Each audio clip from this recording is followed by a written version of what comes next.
ay yidhaahdaan baasha la yidhahdo dawacadu waxay ugaadhsanayso toos uma abaarta bay yidhahdaan way dhabacataa dabeetana way u warwareegtaa bay yidhahdeen sidii waxaan toos u soconin. waxaa laynaga reebayaa markaa weecweecashada.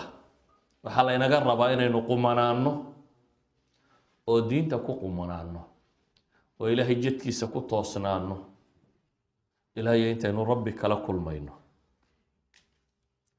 qumanaantu waxay u baahan tahay dadaal badan iyo aqoon iyo cilmi. walidalik baa waxay yidhahdaan min طabci اlinsaan aadanaha dhaqankiisa ama abuurkiisa waxa ka mida bay yidhaahdaan atadabdub sensidual inuu socdo weecweecasho. bini aadamku bay yidhaahdaan dareemadiisa iyo noloshiisa inuu joogteeyo waa ku adagtay wuxuu doonaba ha noqdo.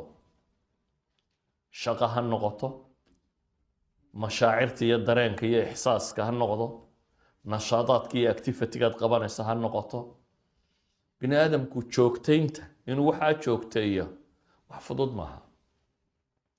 soomaaligana isaga dhagaxba kaga adag.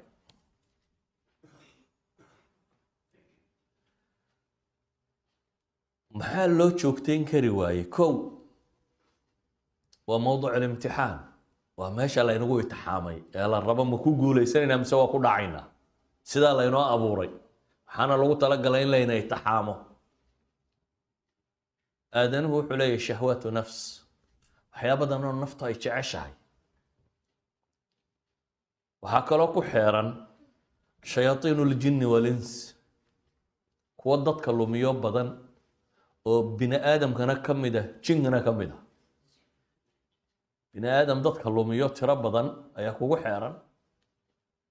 shayaankii shayaanka ahaabaa kugu xeeran. haddaba intaasoo dhan si aad uga guulaysan lahayd baa isweydiinta leh.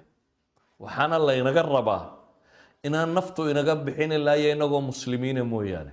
laba aayadood oo fii kitaab illaahi ku yaala suurata ali cimraan